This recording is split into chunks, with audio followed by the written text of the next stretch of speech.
नमस्कार, मैं व्योम। आप देख रहे हैं फाइनल पोस्ट। जैसा कि रूस के आक्रमण के बाद यूक्रेन में तबाही बहुत मची हुई है और उस बीच भारतीय का वहाँ से जो रह रहे हैं वहाँ के भारतीय वहाँ से भारत तक आने की प्रक्रिया लगातार बनी हुई है। इसी क्रम में मैं आज आपको एक कहानी बताता हूँ, जो कहानी एक भारतीय सतीश कुमार की है, जो कि 27 साल से अपने पत्नी विभा कुमारी, जो मोतिहारी आरटीआई एक्टिविस्ट और वरिष्ठ पत्रकार नागेंद्र जायसवाल की बेटी है, और अपने दो बच्चों के साथ वो यूक्रेन के राजधानी क्यू में पिछले 27 सालों से रह रहे थे। वहाँ पेशे से वो डॉक्टर थे और अब वो इंडिया सकुशल, भारत सकुशल वापस लौट आए हैं। लेकिन इस बीच आपको देखने को मिला होगा कि काफ़ी भ्रामक खबरें, काफ़ी भ्रम फैलाया जा रहा है फेसबुक और सोशल मीडिया और कुछ मीडिया चैनलों के माध्यम से। जिस भ्रम की क्या सत्यता है, आप इन्हीं के जुबानी इनकी आप बीती सुन के पता लगा सकते हैं। तो आइए सुनते हैं कि क्या वो कह रहे हैं, क्या उनको कठिनाइयाँ और क्या परेशानी झेलना पड़ा आने के समय। तो क्यू से भारत आने में उन्होंने कौन कौन सी बातें पहले सोची थी दिमाग में, और क्या सही और क्या गलत हुआ, कौन कौन से परेशानी का सामना उनको करना पड़ा। आइए उन्हीं की जुबान से सुनते हैं और जानते हैं क्या सच और क्या गलत है। मेरा नाम सतीश है। मैं पूर्वी चंपारण जिले के घोड़ासहन का रहने वाला हूँ। यूक्रेन में पिछले 27 सालों से रह रहा हूँ। वहाँ पे as a doctor oncogynaecologist काम करता हूँ। ये हमारी बेटी है 8 साल की। इसका जन्म यूक्रेन में ही हुआ, वहीं की सिटीजन है। सत्यम है मेरा बेटा, 13 साल का है। ये 8वीं क्लास में पढ़ता है। ये भी यूक्रेनियन सिटीजन है, OCI कार्ड होल्डर। हमारी पत्नी है शिखा कुमारी, ये मोतिहारी से हैं। हम लोग पिछले 27 सालों में ऐसी बर्बादी जो अभी हुई है, पिछले 8 दिनों में कभी नहीं देखे, न कभी सपने में भी सोचे। किताबों में पढ़ते थे कि दूसरा विश्व युद्ध हुआ था, पहला विश्व युद्ध हुआ था। सत्यम, शिविका तो थोड़ी सी कम डरती थी, छोटी है। सत्यम तो अभी तक इतना डरा हुआ है, थोड़ी सी भी आवाज़ होती है कहीं पे भी डर के उठ के बैठ जाता है, कहीं बम तो नहीं फटा। क्योंकि 3-4 दिन 24 से लेके 27 तारीख तक हम लोग 17 से 18 घंटे बंकर में बिताते थे। 6-7 घंटे हम लोग घर पे होते थे, कुछ साफ़ सफाई, अपना खाना पीना, पैकिंग वगैरह करने के लिए, तैयारी करने के लिए, और 17 से 18 घंटे हम लोग बंकर में बिताते थे। 27 तारीख को हम लोगों ने एक डिसीजन लिया कि हमें कैसे भी करके कीव को छोड़ना है, क्योंकि हमारे पास जो इनपुट्स इन्फॉर्मेशन जो हमारे मित्र लोग, यूक्रेनियन मित्र लोग हमें जो भेज रहे थे, उन्हें एक सरकार की तरफ से एक आदेश मिला था कि सभी को कीव के लिए मोबिलाइज होना है, क्योंकि कीव में बहुत ही तगड़ी लड़ाई होने वाली है। किसी भी हालत में कीव को नहीं छोड़ना है। तो उन्हें एक ऑर्डर मिला था, आप लोग सभी लोग बाहरी फ्रंट को छोड़ के कीव में पहुंचो।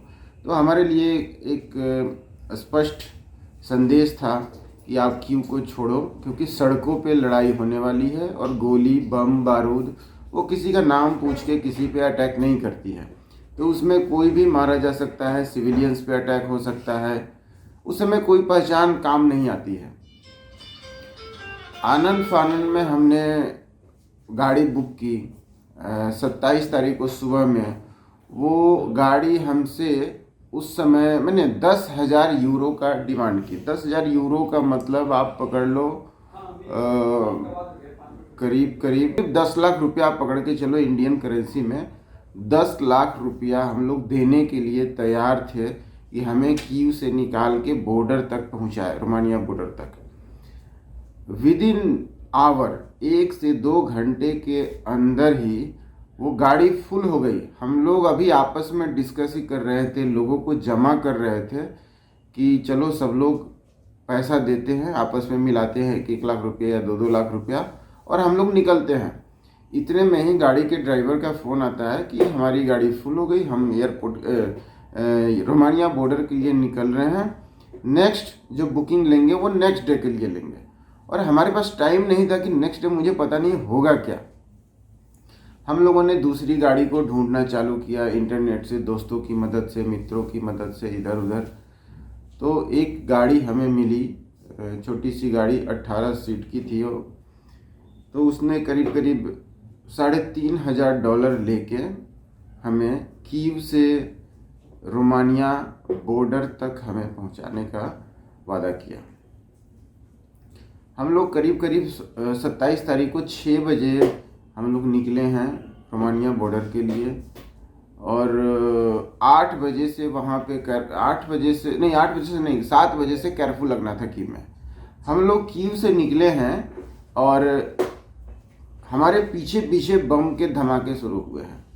जैसे ही हम लोग ने मैंने मुश्किल से 20 से 30 किलोमीटर हमने कीव को क्रॉस किया और हमें स्पष्ट सुनाई दे रहा था कीव में बम धमाके हो रहे हैं। वहाँ से 70 किलोमीटर दूर हमें बेले शेर का उस शहर से होके हमें गुजरना था रोमानिया बॉर्डर के लिए। उस शहर में हमने अपनी आंखों से देखा ब्लास्ट, वहाँ पे सायरन भी बज रहा था, रॉकेट भी गिरे, क्योंकि वहाँ पे कुछ आर्मी का बेस है, छोटा सा कैंप है। वहाँ से हम लोग निकले विनित्सा के लिए। विनित्सा बड़ा शहर है, कीव का, यूक्रेन का बहुत ही बड़ा शहर है।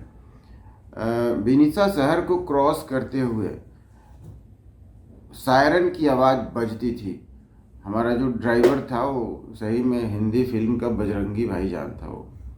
वो मैंने स्पीड लिमिट को क्रॉस करके 140 150 किलोमीटर प्रति घंटे की रफ्तार से गाड़ी चलाया।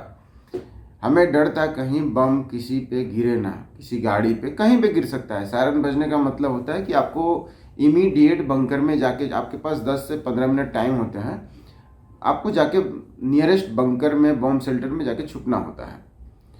हम हाईवे पे छुप नहीं सकते हैं, हमें या तो गाड़ी खड़ा करके वहीं रहो या फिर गाड़ी को भगाए जाओ। तो किस्मत का खेल है, बच गए तो ठीक है, अदरवाइज आपकी किस्मत। आप सभी की दुआ, ऊपर वाली की दया काम दी और हम लोग बच के वहाँ से निकले। हम लोग। नेक्स्ट हमारा डेस्टिनेशन था खिमलिंस्की भी एक सेंट्रल यूक्रेन में ही है वो भी। वहाँ से ही हमें बॉर्डर के लिए टर्न लेना था। वहाँ पे रात में कर्फ्यू लगी हुई थी और हमें ज़बरदस्त चेकिंग का सामना करना पड़ रहा था। हमारे गाड़ी पे बच्चों ने इंडियन फ्लैग अपने हाथों से स्केच से, क्योंकि हम हमारे पास कलर प्रिंटर नहीं थे, हम बाहर जा नहीं सकते थे, तो इन्होंने अपने हाथों से 3-4 इंडियन फ्लैग बनाया हुआ था, उसको हमने चारों तरफ से चिपका दिया था कि हम यहाँ से रेस्क्यू कर रहे हैं, यहाँ से हमें निकाला जा रहा है बॉर्डर की तरफ। 20-25 बार हमें चेक किया गया। वहाँ से हम लोग रोमानिया बॉर्डर के लिए निकले। रोमानिया बॉर्डर पे 13 किलोमीटर लंबी लाइन लगी हुई थी गाड़ियों की। रात के 2 बज रहे थे, ज़बरदस्त चेकिंग चल रही थी, कर्फ्यू लगा हुआ था। कर्फ्यू में आम पब्लिक को निकलना मना है।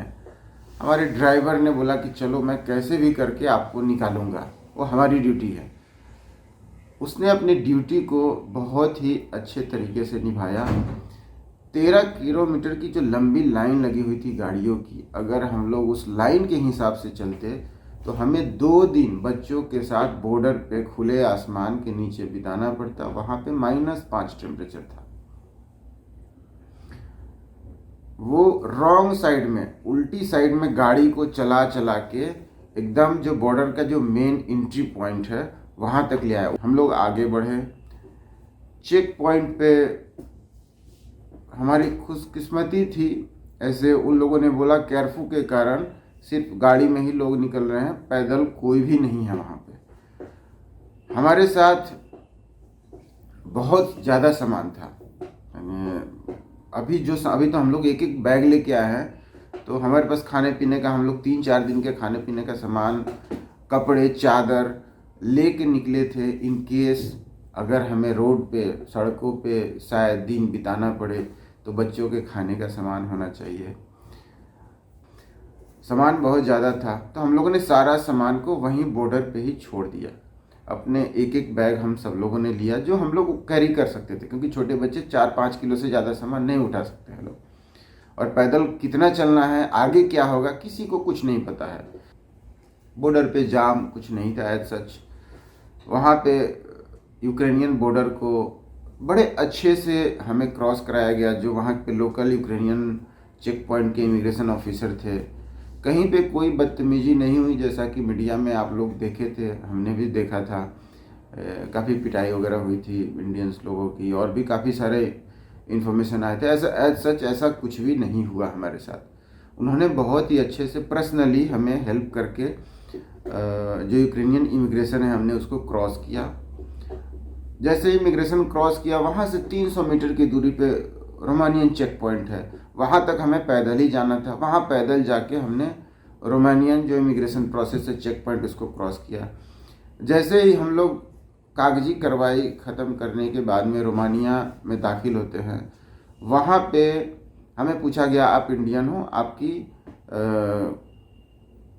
एम्बेसी की जो एक हेल्पलाइन माने जो पीपल है वहाँ पे वेट कर रहे हैं आपका। हम लोग वहाँ गए। वहाँ पे करीब 300 से 400 भारतीय छात्रों की लंबी लाइन लगी हुई थी, जो एक एक करके वहाँ पे इंडियन एम्बेसी के जो स्टाफ थे, रोमानियन इंडियन एम्बेसी के जो स्टाफ थे, वो लोग वहाँ पे उनको गाड़ी में बैठाते थे। और वहाँ से 15 किलोमीटर दूर एक रिफ्यूजी कैंप था, जो भारत सरकार ने भारतीय छात्रों और भारतीय प्रवासियों के लिए अरेंज किया था। हमारे साथ छोटे छोटे बच्चे थे। ये देखते हुए भारतीय दूतावास के जो लोग थे, उन्होंने जो सबसे पहली गाड़ी थी जा रही थी, हम चारों को उस गाड़ी में, हमारे साथ एक और परिवार था पटना का, उसके भी 2 बच्चे थे छोटे छोटे, और पत्नी और पति। हम 8 लोगों को तुरंत इमीडिएट जो सबसे पहली गाड़ी थी उसमें उन्होंने बैठाया, और इमीडिएट वहाँ से 15 किलोमीटर दूर लाके जो कैंप था, रिफ्यूजी कैंप जिसे बोलते हैं, जहाँ पे सभी भारतीय छात्रों को रखा गया था, हमारे साथ छोटे छोटे बच्चे थे। उन्होंने इमीडिएट हमारे लिए एक अलग से सेपरेट कैंप का मैंने वहाँ पे तैयार कराया, जो शायद उनके पास पहले से था। शायद परिवार कोई नहीं आया था, अधिकतर वहाँ पे भारतीय छात्र ही थे। उस कैंप में हमें सेपरेट अलग जगह दिया गया, बहुत ही साफ़ सुथरा। मेरे पास फ़ोटो है, वीडियो है उस कैंप का, मैं अगर आपको चाहिए तो मैं उसको शेयर करूँगा। हम लोग करीब कैंप में, हम लोग घर से 6 बजे, वहाँ के टाइम से 6 बजे शाम को निकले थे, और कैंप में करीब 3 बजे रात को हम लोग ऑलरेडी रोमानिया के रिफ्यूजी कैंप में थे। 8 घंटे का हमारा रास्ता था। ऐसे रास्ता छोटा है, लेकिन फिर भी काफ़ी सारे चेक पॉइंट्स वगैरह थे, इस कारण रास्ता थोड़ा सा लंबा हुआ। रात का सफ़र था, डर भी था, तो और मेन रोड से हम निकल भी नहीं रहे थे। हम लोग काफ़ी सारे गांव कस्बों होके निकल रहे थे, ताकि हमें बम्बार्डिंग से भी बचना था, रशियन सैनिकों की नज़रों से भी बचना था। तो काफ़ी सारा सिक्योरिटी कंसर्न था हमारे साथ में, इसलिए टाइम ज़्यादा लगा। वहाँ पे हमें खाने का पूरा व्यवस्था दिया गया। -5 टेम्परेचर में भी अंदर में 25 डिग्री टेम्परेचर था। पूरा रूम हीटर लगा हुआ था, रूम में सेंट्रली हीटिंग रूम था। खाना पीना, चादर, पूरा स्टरलाइज चादर, बेड, मैंने जो भी सुविधा था, मैं ये बोल सकता हूँ, हमने उम्मीद नहीं की थी कि हम तो ये सोच के आए थे शायद 4 दिन हमें सड़कों पे बितानी होगी, लेकिन जो सुविधा था, और एक रिफ्यूजी होने के नाते मैं बोल सकता हूँ कि द बेस्ट था। वहाँ पे करीब हम लोग 3 दिन रहे। इस 3 दिन में हमारे पास एम्बेसी के सारे स्टाफ, तो जो एम्बेसी के जो लोकल रोमानियन स्टाफ थे, वो लोग रेगुलर दिन भर में 3 बार 4 बार हमसे टच में रहते थे। हमारी सारी सुविधाओं का ख्याल रखते थे वो लोग। कल परसों लास्ट 2 दिनों में इंडिया से इंडियन विदेश मंत्रालय के फर्स्ट सेक्रेटरी पर्सनली आए हमारे कैंप में देखने के लिए, मिस्टर पीयूष वर्मा। हमारे एक मोतिहारी के ही बहुत खुशी की बात है, वहाँ पे रोमानियन राजदूतावास में एक मित्र काम करते हैं, उनका नाम है उद्देश्य। वो मोतिहारी राजा बाज़ार से हैं। उनका जो टेलीफोन नंबर है जो सरकार के वेबसाइट्स टीवी में आ रहा है, रोमानिया हेल्पलाइन, ये उन्हीं का नंबर है। और उन्होंने दिन रात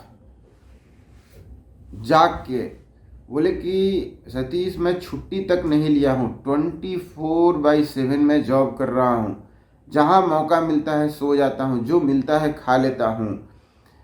आप समझ सकते हो रोमानिया एम्बेसी में टोटल 10 से 11 टोटल स्टाफ है।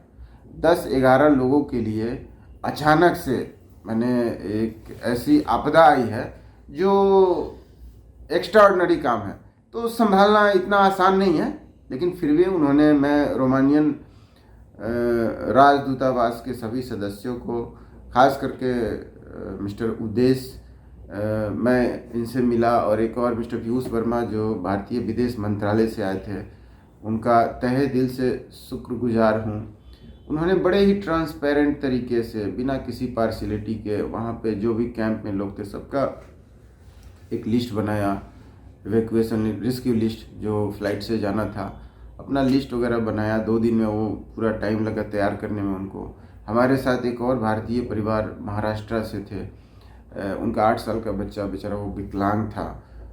ये भारतीय जो हमारे नागरिक थे, वहाँ पे साइंटिस्ट थे, रॉकेट मिसाइल साइंटिस्ट थे, उन्हें भी मजबूरी में एवैक्यूएट होना पड़ा। तो मैंने काफ़ी मदद की है उन्होंने, जो कर सकते हैं। एयरपोर्ट पे हर जगह, मैंने जहाँ भी ज़रूरत थी उन्होंने मदद किया। वहाँ से हम लोग निकले सवेरे का ब्रेकफास्ट करके, वहाँ से निकले। हमें जाना था बुखारिस्ट वहाँ से 4 घंटे का 400 किलोमीटर के करीब है ट्रैवलिंग बाय रोड, करीब 6 से 7 घंटा।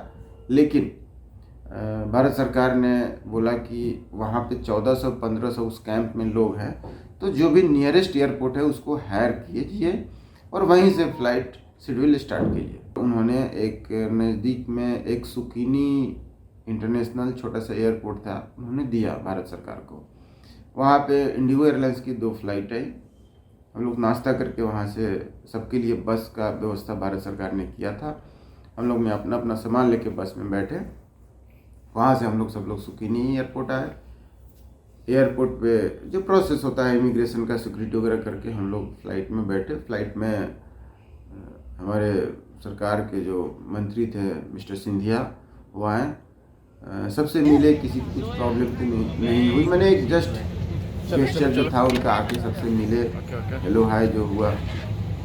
वहाँ से हम लोग यहाँ दिल्ली पहुँचे। वहाँ से हमारी फ्लाइट टर्की के लिए थी, इस्तांबुल में क्रू चेंज हुआ और शायद फ्यूल टैंक वगैरह रिफिल करना था उनको। वहाँ पे जो स्टाफ थे, एयर होस्टेस, वो लिटरली बोल रहे थे कि हम लोग 8 दिन से लगे हुए हैं, हम लोग रातों को सो नहीं पा रहे हैं। दिख रहा था उनकी आंखों में वो थकावट। वहाँ से इस्तांबुल से दिल्ली करीब कितने 6-6:30 में पहुँचे ना, 6-6:30 में हम लोग दिल्ली पहुँचे। वहाँ भी भारत सरकार के एक मंत्री जी आए, सभी का स्वागत किए। उसके बाद में सारे स्टेट के हेल्प डेस्क बने हुए थे, जो अपने अपने छात्रों को, जो भी भारतीय नागरिक हैं वहाँ के, उनको लेके स्टेट गवर्नमेंट जो भी हो, जहाँ का मुझे हर स्टेट का नहीं पता है कि कहाँ पे क्या सुविधाएं प्रदान की गई, लेकिन मैं बिहार का बता सकता हूँ। बिहार सरकार ने पूरा लिस्ट बनाया, कौन कौन आया है, सबको फ़्लाइट की टिकट दी गई। जिन्हें टिकट टाइम पे नहीं दे पा रहे थे उनके लिए क्लियर इंस्ट्रक्शन था। बिहार भवन में रहने की व्यवस्था की गई है, रहना खाना जब तक कि आपका फ़्लाइट नहीं मिल जाता है आप वहाँ रहिए, खाइए।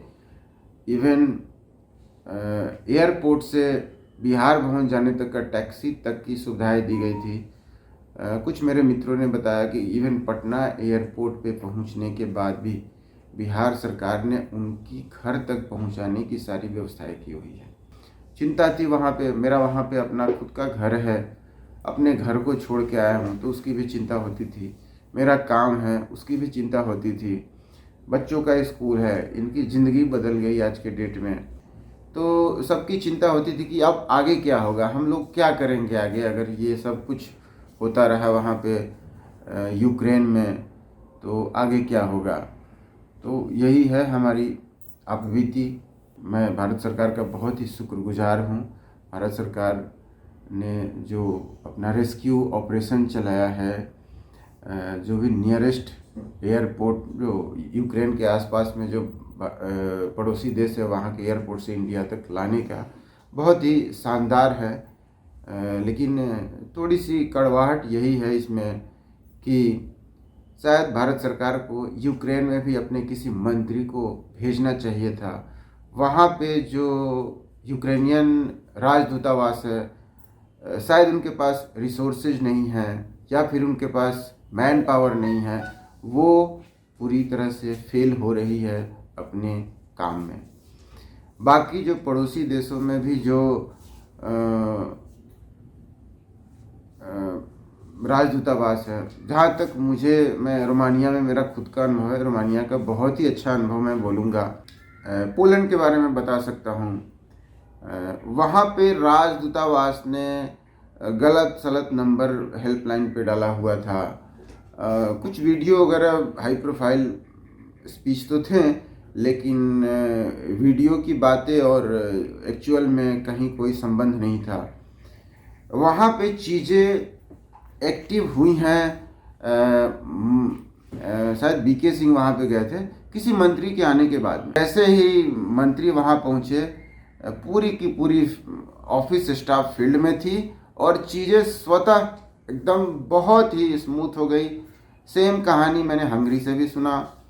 स्लोवाकिया तो ऐसे ही बहुत लेट से ओपन हुआ था, तो वहाँ शायद मिस्टर किरण रिजिजू के पहुँचने के बाद ही शायद चीज़ें चालू हुई, तो वहाँ तो कुछ गड़बड़ होने की चांस नहीं थी। उसके पहले बॉर्डर ही शायद बंद था। सबसे आसान रास्ता होगा वहाँ का नियरेस्ट जो रशिया का बॉर्डर है, वहाँ पे एक शहर है बेलगोरद, 30-40 किलोमीटर की दूरी पे है।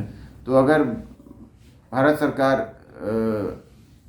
रशियन गवर्नमेंट से कुछ सेफ कॉरिडोर के लिए बात कर लेती है तो वहाँ से निकलना उनके लिए सबसे सेफ होगा। अभी भी हमारे बहुत सारे मित्र वहाँ फंसे हुए हैं, हमसे बात कर रहे हैं, लेकिन हम लोग अभी कुछ मदद नहीं कर पा रहे हैं क्योंकि वहाँ पे इतनी ज़बरदस्त लड़ाई चल रही है। तो अभी यही उनको सलाह देते हैं कि जहाँ हो वहाँ छुपे रहो, अपने भगवान को याद करो, हम तुम्हारे लिए प्रार्थना करेंगे, कोशिश करेंगे, मीडिया वाले मित्रों से बोलेंगे, भारत सरकार तक तुम्हारी जो भी खबरें हैं वो कोशिश करेंगे पहुंचाने का कि कुछ तो रास्ता निकाले। एक मेरा मित्र है, वो अपने फैमिली और बच्चों को लेने के लिए चेरनीगिव, आपने सुना होगा, जहाँ पे बेलारूस का बॉर्डर है, वहाँ पे गोमेल सबसे नियरेस्ट बॉर्डर है, वहाँ पे वो गया अपने पत्नी और बच्चे, उसका 5 साल का, उसकी यूक्रेनियन वाइफ है, 5 साल का बेटा है, महाराष्ट्र का है, अभिषेक नाम है उसका। अपने बच्चों को लेने के लिए गया। इसी बीच बहुत ही तेज बमबारी हुई, अटैक हुआ, वो फंस गया। अभी वो नहीं निकल सकता है, अभी चारों तरफ माइंस लगे हुए हैं। हमने बहुत सारी गाड़ियों से बात की, सभी गाड़ियों ने भी रिफ्यूज कर दिया जाने से, क्योंकि अभी माइंस लगा हुआ है, कोई भी जाएगा नहीं। उसके आसपास में बम फट रहा है। आज मैसेज लिखा कि आज पिछले 24 घंटे से इलेक्ट्रिसिटी नहीं है, हम लोग बंकर में छुपे हुए हैं। अभी क्या बोलूँ, अभी तो वहाँ का सिचुएशन ऐसा है कि उसके लिए यही बोल सकता हूँ कि निकलना मुश्किल है जब तक कि ऑफिशियली कुछ यूएनओ की तरफ से, रेड क्रॉस की तरफ से या फिर कोई अंतर्राष्ट्रीय संस्था की तरफ से कोई एक सेफ कॉरिडोर नहीं बन जाता है, कोई रास्ता नहीं निकल जाता है। Stay safe, we will pray for you. तो यही है हमारी कहानी यूक्रेन से यहाँ तक, भारत पहुँचने तक। Thank you.